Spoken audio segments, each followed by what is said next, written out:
Every camera tutorial skips the one thing that actually matters most. It's not settings, it's not gear, and it's not lighting. What actually determines the quality of your work happens before you ever touch the camera. If you watch video 1, this is a deeper version of lesson 1. If you didn't, the video stands on its own, and this is a shorter version, which pretty much is the camera is neutral.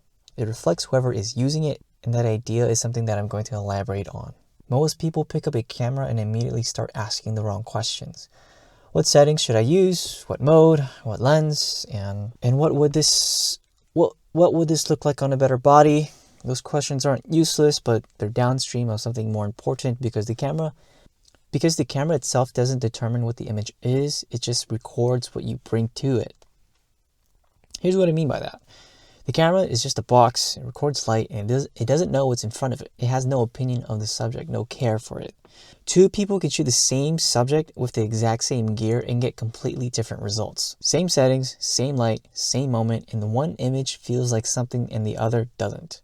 The difference isn't the camera, it's the person behind it.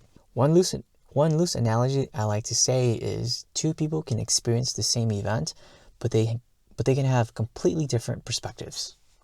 The camera is just an instrument. Whatever intention or care or understanding a person brings to it is what ends up being in the image. And when none of those things are there, the camera records that too, and you feel it.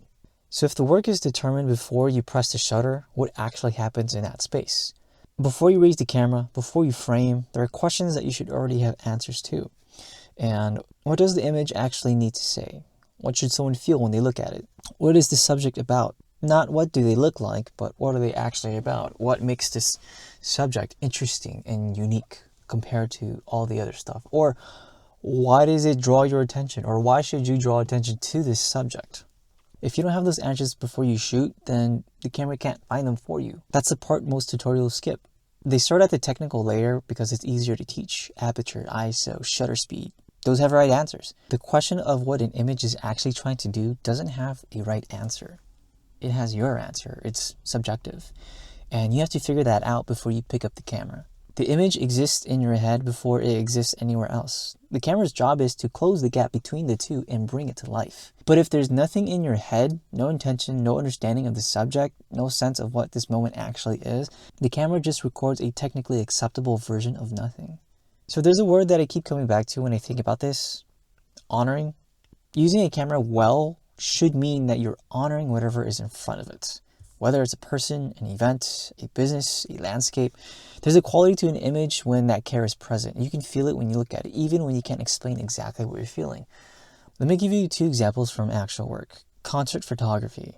I've shot a lot of shows and events where there are 100 things happening at once and you get maybe 1 or 2 seconds before the moment is gone. You can document what happened. You can get technically clean shots of the performer, crowd, lights. Someone can look at those images and understand what the show looked like, or you can try to capture what it felt like. The energy in the room, the connection between the performer and the crowd, the specific thing that made the show different from any other show.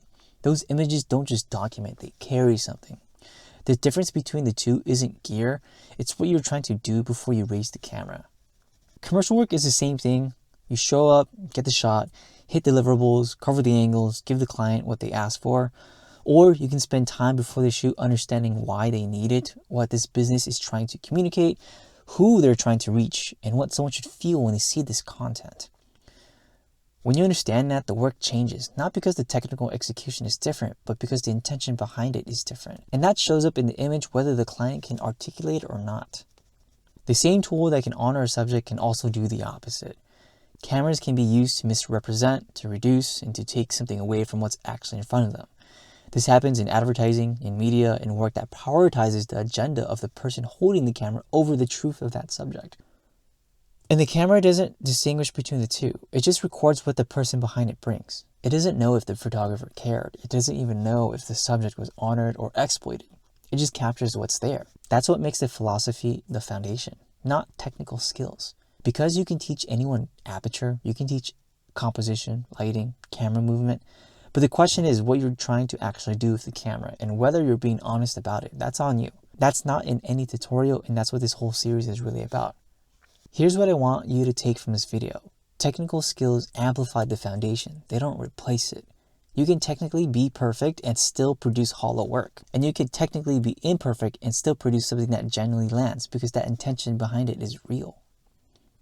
That's why this is lesson 1. Not because it's the easiest, but because everything else builds on top of it. The next video is the technical layer, the skills that sit on top of this foundation and why they matter. But I wanted to spend some time here first because if you understand this, the technical stuff has something to attach itself to. If you've got thoughts or questions on this, drop them below. I'm curious to see what comes up for people.